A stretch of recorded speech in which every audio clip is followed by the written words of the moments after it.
Sanibonani nonke ababukeli emakhaya. Okhulukhuluma noNokuthula Ngcobo, u-Director and the CEO yes-Amashiya Mahle Business Consultants. Okay, lana ke babukeli seniphathele indaba ezinhle kakhulu. Uma ngabe kuwumuntu othi ayabona kulonyaka ka2025 i-resolution yami enye yawo ukuvula inkampani yami ebese ngiyaqala ngisebenze ebusinessini lami. Usendaweni right impela kaMashiya Mahle Business Consultant akhona njengamanje agalelekile aze kuwena othi mina ngifuna ukuthi ngiphile kahle ngiyiphilise ngoba siyazi umsebenzi isiyashoda esikhathini esikusona sekukancane thola umsebenzi ngenxa yokuthi isimo somnotho siyasibona ukuthi asihambi kahle. So kafushane nje engifisa ukuthi nginisherele khona ukuthi aMashiya Mahle aniphathele ipackage ekuspecial ngalendlela.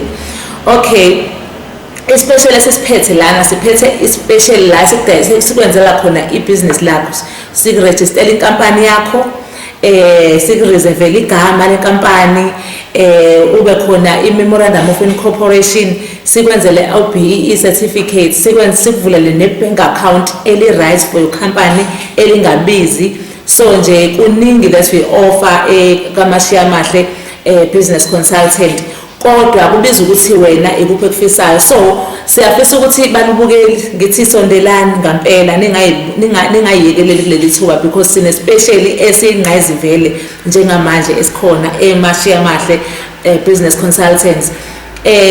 Ngafushane nje ispecial sethu angithi njengoba ngithi sikuvulela sikuregister inkampani siyaregister uphume ne-memorandum of incorporation which is a constitution of your business sikwenzele ne-BEE certificate sikwenzele ne-tax clearance certificate konke lokho sikwenza ngo-750 rand kuphela ngenxa yokuthi sine-special esisirana njengamanje sikwenza ngo-750 rand kuphela kodwa our normal price ithi u750 sikucharge kuphela uma ngabe sikuvulela inkampani sikwenzela ne-memorandum of incorporation ebese sikwenzela labo uma ngabe singekho special imi kanje into yethu right sikuvulela i-bank account sikuvulela i-business account sikureserve igama elithanda wena sikwenzele konke lokho sikuvulele ne-business lakho sikuregistele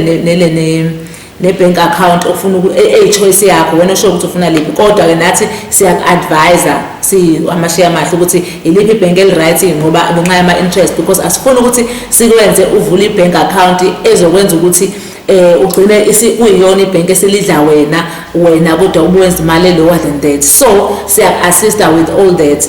So into esiyenzayo ke mangabe uregister kaMashiya Mahle ke ngalo 750 usula yonke leyo package ngoba mangabe ukuthi asikho special lo 750 uthola ukhokha phela only if uzoreserve igama uvulela inkampani uthola i-registration certificate uthola i-memorandum of incorporation kuphela but manje si-add ne-BEE sikwenzela yona mahala. Siphinde sikwenzele sikuvulele ne-bank account mahala siphinde sikwenzele i-tax clearance certificate mahala sikwenzele i-tax pin mahala konke lokho wena nje we only pay 750.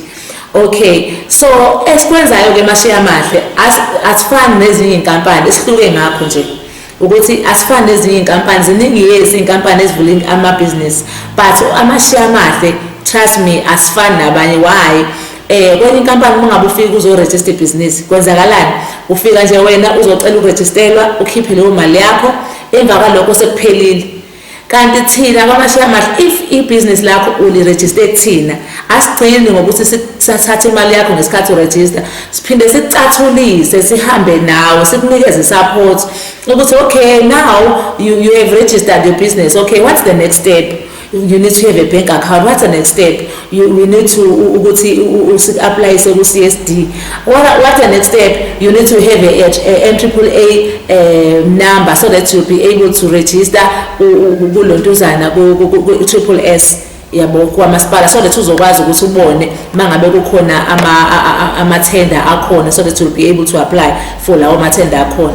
Kuningi esicathulisa ngakho kaMashiya Mahle. So ngiyacela ukuthi singaliyeki leli thuba sizokaMashiya Mahle business consultant sizoregister our businesses indawo e-right ukuthi ungafika sizokulekelela and ama-services that we have ngifuna ukukhuluma iqiniso ngithi asenzi everything ethinta ibhizinisi.